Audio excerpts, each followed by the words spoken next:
Halo semua, Assalamualaikum warahmatullahi wabarakatuh. Bersama saya Dr. Amrizal.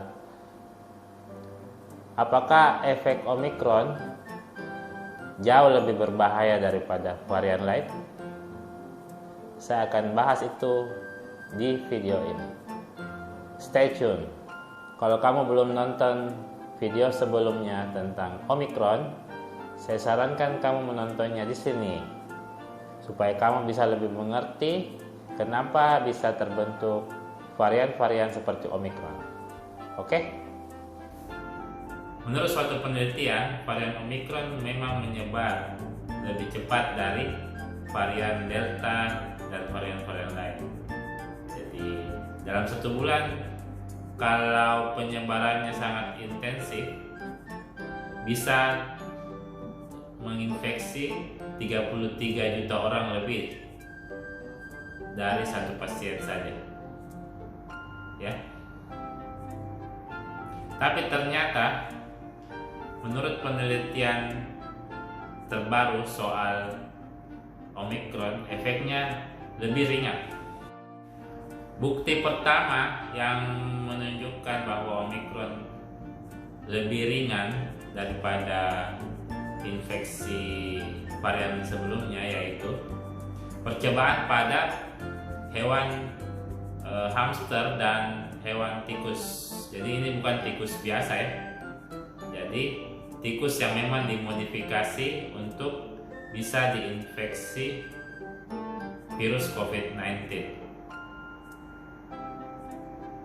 Pada percobaan ini hasilnya ditemukan bahwa gejala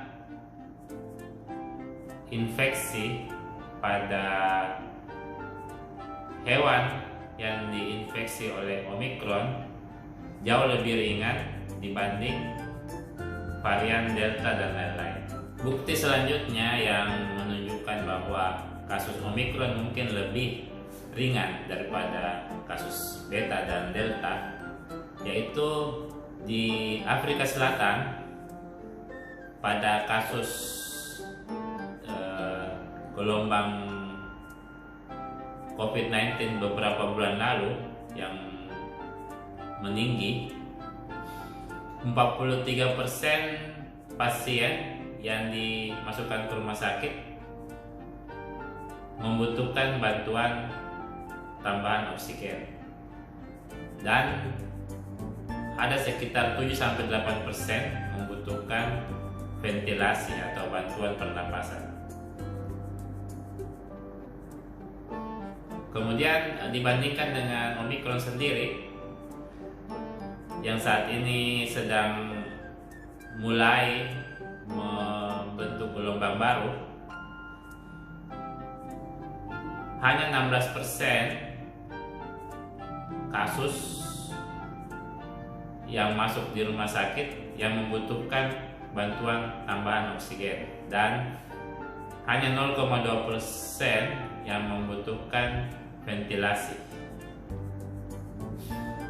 Adapun mengenai masa rawat inapnya juga berbeda. Pada kasus Beta dan Delta, rata-rata membutuhkan waktu rawat inap sekitar 5-6 hari. Pada kasus Omikron, rata-rata hanya membutuhkan waktu 3 hari. Satu hal penting yang membedakan antara kondisi saat Delta dan Omikron menyerang saat ini adalah saat ini 10% penduduk sudah divaksin. Ya.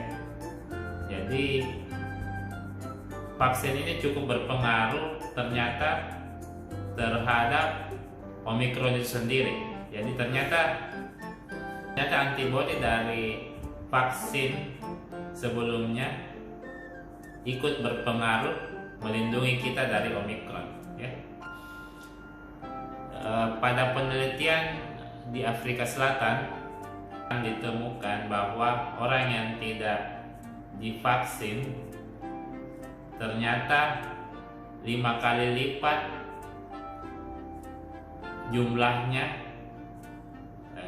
masuk ke rumah sakit dirawat dibandingkan yang sudah divaksin.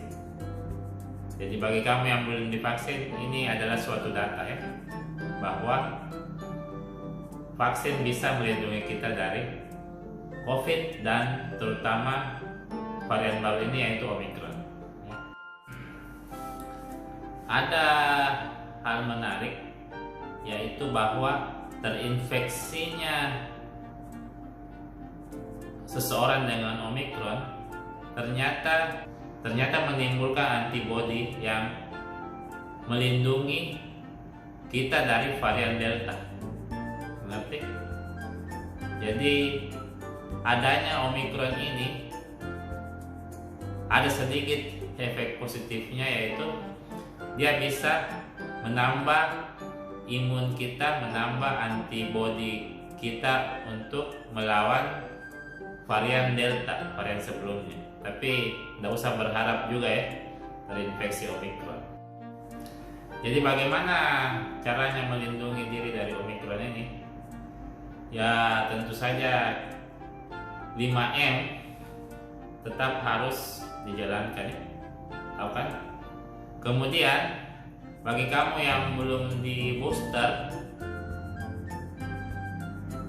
sebaiknya booster vaksin ya, karena 6 bulan setelah vaksin terakhir biasanya antibodi Anda akan menurun, sedikit berkurang melindungi Anda dari Omicron ini ya.